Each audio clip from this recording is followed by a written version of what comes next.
오늘 시편 44편 말씀은 과거 하나님께서 이스라엘 백성들에게 베푸셨던 그 은혜를 기억하고 있고, 전쟁에서 철저한 패배를 한 상황이라는 이 배경 아래에 하나님의 구원하심을 간구하는 그런 기도의 내용을 말씀하고 있습니다.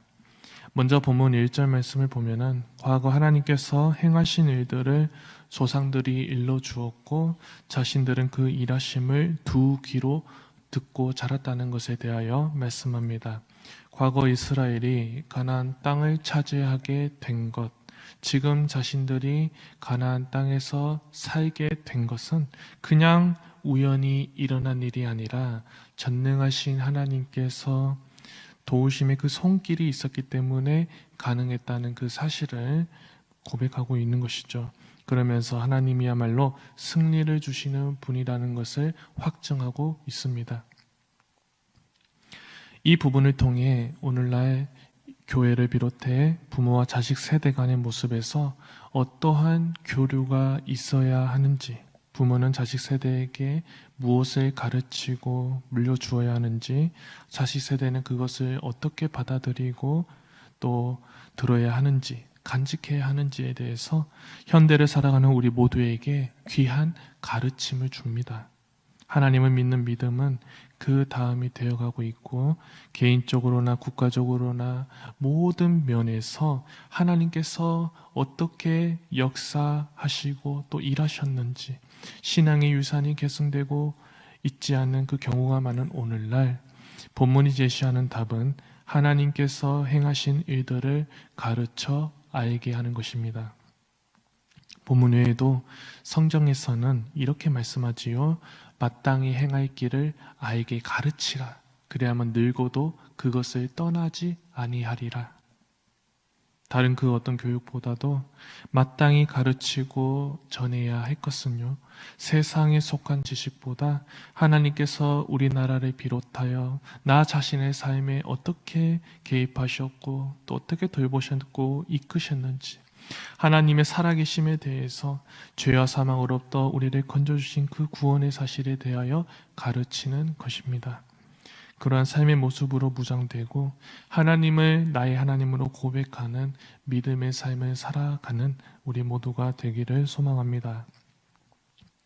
계속해서 9절 이하 하반절을 보면요, 시인 공동체는 전쟁의 상황에서 잡아먹힐 양과 같은 상황에 처하게 되었고, 민족은 흩어졌으며 다른 민족의 웃음거리와 조롱거리가 되는 감당치 못할 위기에 처하게 되었습니다. 전쟁이 일어나기 전에 누렸던 것들을 이제는 잃어버린 것은 물론이고요, 전쟁 노예와 같이 되어서 인간 이하의 취급을 받는 치욕스러운 상황에 고개를 들 수가 없는 상황에 처하게 되었다는 것이죠. 이 부분을 통해 왜 하나님께서는 시인 공동체에게 이러한 이해할 수 없는 고난을 허락하셨는지 의문이 드는 것이 사실입니다. 마땅히 자신이 지은 죄로 인해서 고난이 찾아온 거라면요, 받아들일 수 있죠.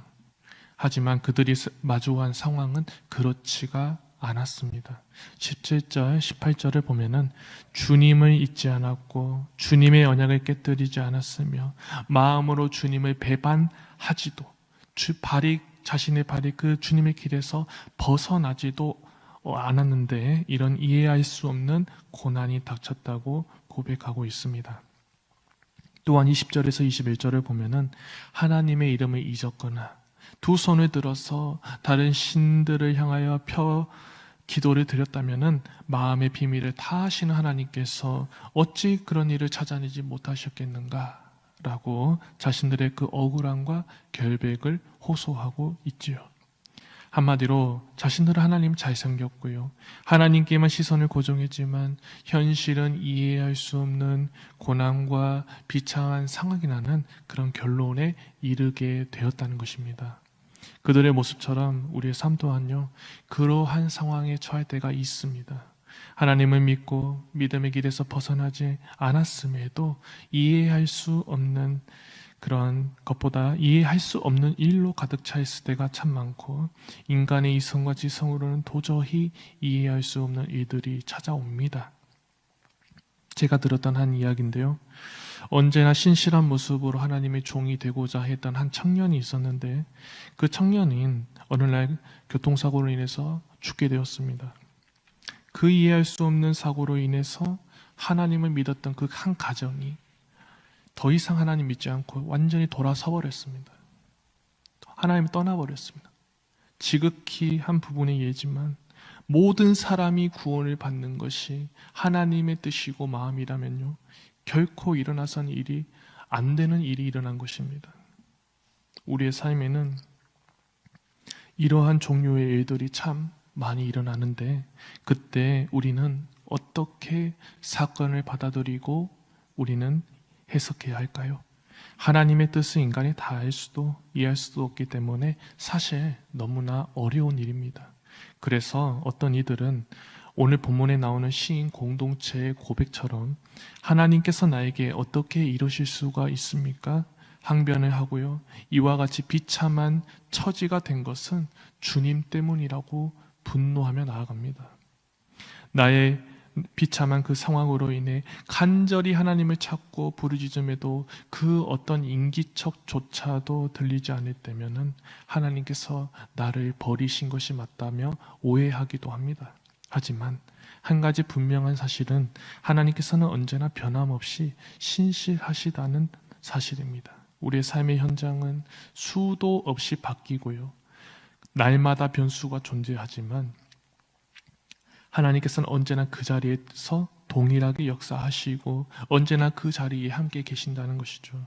하나님께서 강을 만드시는지 다리를 놓으시는지 어떻게 일하실지 짧은 나의 생각으로는 그 전부를 알 수 없지만, 주님은 언제나 나의 하나님이라는 그 사실은 변하지 않고요, 먼저 나의 손을 놓지도 않으신다는 것입니다. 때론 이해되지 않는 상황으로 인해 오해하며 원망하는 연약함이 찾아오기도 하지만, 능력의 하나님이심을 기억한다면, 나를 십자가의 사랑으로 구원의 길로 인도하신 하나님이시라는 사실을 기억한다면, 주님의 자비를 구하며 믿음으로 우리가 인내하며 주님의 일하심을 기대할 수가 있는 것입니다. 삶의 자리에서 마주한 사건들에서 우리의 마음이 이와 같이 변함이 없기를, 그런 우리의 삶이 되기를 소망합니다. 그러나 이 모든 일에 우리를 사랑하시는 이로 말미암아 우리가 넉넉히 이기느니라 내가 확신하노니, 사망이나 생명이나 천사들이나 권세자들이나 현재이나 장래이나 능력이나 높음이나 기쁨이나 다른 어떤 피조물이라도 우리를 우리 주 예수 그리스도의 사랑에서 끊을 수 없느니라. 계속해서 오늘 시인 공동체가 하나님을 향하여 고백하는 하반절을 보면요, 한 가지 특징이 나타나는데, 그것은 하나님께 자신의 감정을 솔직하게 토로한다는 것입니다. 9절에서는 주님께서 우리를 버려서 치욕을 당하게 하셨고, 10절에선 주님께서 우리를 적에게서 밀려나게 하셨고, 11절에선 주님께서 우리를 적들의 손에 넘기시고 흩어버리셨다. 그 외에도 조롱거리가 되고 비웃음거리가 된 것은 그 모든 원인이 주님께 있다고 마음에 있던 그 감정을 솔직히 토로하고 있습니다. 주님 앞에 자신의 속상한 그 마음을 솔직히 토로하며 주님이라는 그 끈을 의지하며 붙들고 있는 거예요. 그러한 모습은 출애굽기에서도 살펴볼 수가 있는데요, 하나님의 부르심을 받아 이스라엘을 출애굽시키기 위해서 바로 앞에 선 모세의 모습이 그렇습니다. 하나님께서 명하신 대로 전했고 또 행했지만 그 일로 인해 이스라엘 백성들의 상황은 이전보다 더 비참하게 되었습니다. 벽돌 만드는 일을 이제는 재료를 구해서 만들어야 하는 어려운 상황에 처하게 되었기 때문이죠. 그때 이스라엘 자손의 작업 반장들은 분노에 차서 모세에게 항변합니다. 그때 그 항변을 들은 모세는 하나님께 돌아와서 이렇게 호소합니다. 주님, 어찌하여 주님께서는 이 백성들에게 이렇게 괴로움을 겪게 하십니까? 정말 왜 저를 이곳에 보내셨습니까? 제가 바로에게 가서 주님의 이름으로 말한 뒤부터는요, 그가 이 백성을 더욱 괴롭히고 있습니다. 그런데도 주님께서는 주님의 백성을 구할 생각조차 하고 있지 않으십니다. 모세는 자신이 겪고 있는 그 상황을 주님께 솔직히 토로했습니다. 주님의 모습은, 그 모습은 보시면서, 그 모세의 모습을 보시면서 잘못됐다, 너 그러면 안 돼 라고 말씀하지 않으셨고요, 오히려 해결책을 주셨다는 거예요. 우리 또한 내가 직면하는 문제에 대해서 분노면 분노, 원망이면 원망, 어떠한 감정과 상황이 되었든 간에 하나님께 자신의 감정을 솔직히 토로하는 모습으로 나아가기를 소망합니다. 그것은 곧 건강한 신앙인의 모습이고요, 그것은 곧 건강한 신앙 공동체가 되기 위한 발판이 됩니다. 나는 현재 하나님께 기도할 때요, 나의 생각과 감정을 있는 그대로 사실 솔직하고 또 진실하게 고백하고 있는지요? 하나님께서는 나의 마음을 감찰하시는 분이시고 나의 마음의 생각을 이미 다 알고 계신다는 사실을 알고 있음에도 성숙된 신앙인의 모습으로 나아가기 위해 하나님 앞에서조차 나의 감정과 생각을 솔직히 토로하지 못하는 모습으로 나아가고 있지는 않습니까? 모든 것을 다 알고 계신 하나님께서 우리 모두가 자신에게 솔직한 모습으로 나오기를 원하십니다. 감추고 덧씌우고 포장하고 그 모습에서 벗어나서 솔직한 모습으로 토로하며 나아오기를 원하십니다. 우리의 고백이 그렇게 되어서 건강한 신앙인 공동체원으로 나아가고요, 나의 문제도 하나님께 해결받는 은혜가 있기를 소망합니다. 여호와는 마음이 상한 자를 가까이 하시고 충심으로 통회하는 자를 구원하시는도다. 말씀을 정리하겠습니다. 때론 신실한 하나님의 백성도 위기와 또 위험에 처하고요, 이해할 수 없는 고난을 당하게 됩니다. 그때 우리가 나아가야 할 방향은 하나님의 신실하심을 기억하며 구원의 간구를 하는 것이고요, 더불어 현재 일어나고 있는 상황에 대해 솔직히 말씀드리며 건강한 신앙인의 모습으로 나아가는 거예요. 하나님께서는 자신에게 나오는 자에게 따뜻한 긍휼을 베푸시고요, 위기와 위험에 대처할 수 있는, 해결할 수 있는 해답의 길 또한 열어주십니다. 그러한 우리의 모습이 되어서 하나님께서 주시는 평안과 자유함을 누리고 하나님의 일하심을 경험하는 복된 삶이 되시기를 주님의 이름으로 축복합니다. 기도하겠습니다. 하나님 아버지, 하루하루의 삶을 살아갈 때 하나님의 돌보심의 은혜를 구하지만 내 마음과 내 뜻대로 이루어지지 않을 때도 역으로 어려움과 고난의 상황을 겪을 때도 있습니다. 그때 하나님의 도우심은 보이지 않고 어디로 가야 할지 몰라 그러한 상황을 방관하는 것처럼 느껴져 하나님을 오해하고 원망하며 격하게 분노하기도 합니다. 하지만 하나님께서는 오히려 그러한 모습으로 나오는 나를 괜찮다 말씀하시며 긍휼히 여기십니다. 언제나 사랑의 눈으로 바라보시고 방관하지 않으시며 곁에서 흘러갈 강을 만드시고 막힌 벽을 허물며 일하고 계심을 고백합니다. 이 고백처럼 우리의 삶에서 일하여 주시고 믿음으로 고백하며 신실하신 하나님을 신뢰하는 우리 모두의 삶이 되도록 인도하여 주옵소서. 모든 것을 감사드리며 사랑이 많으신 예수님의 이름으로 기도합니다. 아멘. 하늘에 계신 우리 아버지, 아버지의 이름을 거룩하게 하시며 아버지의 나라가 오게 하시며 아버지의 뜻이 하늘에서와 같이 땅에서도 이루어지게 하소서.